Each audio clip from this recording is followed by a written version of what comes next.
Okay, so we are solving the problem 1028, recover a tree from pre-order traversal. So we run a pre-order traversal on the root, and at each node we output d dashes, where d is the depth of the node, and then we output the value of this node. And if the depth of the node is d and the depth of its immediate child is d plus 1, the depth of the root is 0. So if a node only has one child and that child uh, that child is guaranteed to be the left child. So given the output traversal, we have to recover the tree and return its root. So um, pre-order traversal is you first visit, then you visit the left node, and then you visit the right node, right? So here is a bit of a context on how I was able to solve the solution. So we have pre-order traversal. That means we will create a root node, and then we'll travel to it, like traverse to its left using recursion, and then again to its right using recursion. And the thing to note is that we can get the number of dashes for like the depth of each node basically. So for the current node, we have to check if the depth of its next node in the traversal, if it's depth plus one, like the current depth plus one, you know that uh, the current next node is gonna be a part, like a child. So firstly, we'll check for the left node, and if because in pre-order traversal we're always gonna go left first after visiting. So in this first example as well, so you're at one, then you go to two, then you go to three, then if there are any left children of three, you'll go there. So first we will traverse to the left node, and then based on a certain condition we'll travel to the uh, right node. So each node should return the number of children that it has, so that we can from a current node, so let's say we are at 2. So there might be a lot of nodes between 2 and 4. 4 is the right child of 2, right? So there might be a number of nodes here. So if we return the number of children from each node, we can then jump like from this position to its right child using the number of children. So that way we can traverse the right subtree. So start with this. We'll have an array which will store the value and the depth of that node as a tuple. Uh, so initially we've been given that one has the depth 0. So let's deal with that first. Let's num be empty string and let I be equal to 0. So while I is less than length of traversal and traversal of I is not equal to a dash. So we are getting the first number in this while loop. So number plus is equal to traversal of I, and I plus equal to 1. So after we get out of this loop, the num variable will have that uh, number, and then we can append to our array.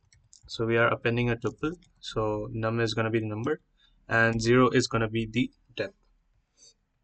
Similarly, we now that the first element has been uh, taken, we can work with the rest of the string.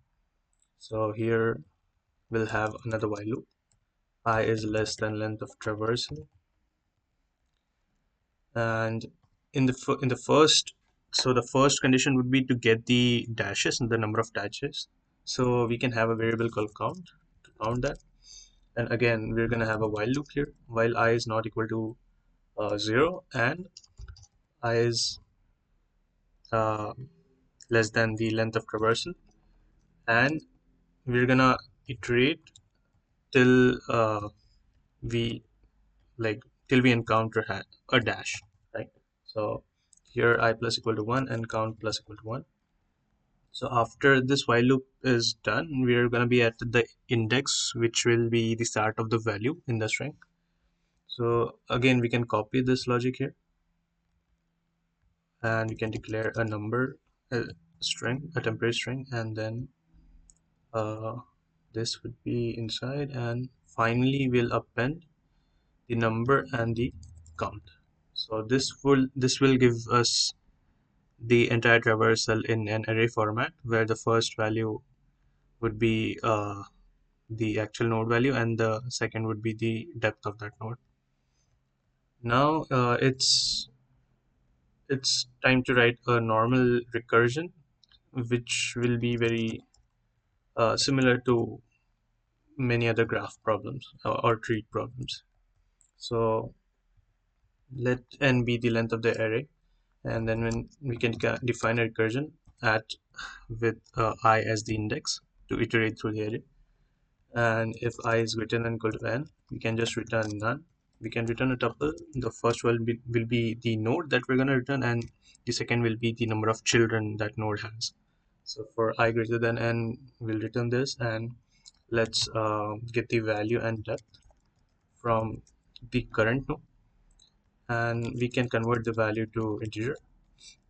Then we'll declare a current node as tree node, and then pass in the value.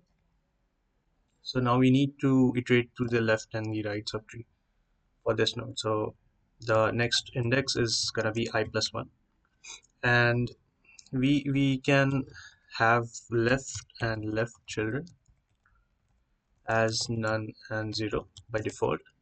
Similarly, we can have right and right children as none and 0. So firstly, we'll check the left index, see the left subtree. So if next index is within bounds, next index is less than n, and so the depth of the current node plus 1 should be equal to the uh, depth of the next node, so next index, and the first one will, like the first index will give us the depth. So if this is true, we can like modify our left and left children to be recurring on I plus 1. So this will give us the left subtree. Similarly, the right index is now going to be equal to the current index plus 1 plus the number of left children. So now that we have the right index, we're going to check if right index is in bounds, and depth plus 1 is equal to ARR of right index. So if this is true, we're going to update our right and right children, and we're going to recur on the right index. So most of the recursion is done. Now we assign the left to current.left and the right to current.right, and then we return current. So we have to return current and the total number of children that we're gonna have. So that would be 1 for current plus right children plus left children. So we're gonna return this tuple, and then the, finally we have to return root. So uh, root will be assigned as the first like output of this recursion. So we have to recur from index 0, and then we can just return root. So let's give it a submit. Traversal is not defined on line 28. VERSAL. Okay, I think this works. Let's submit it.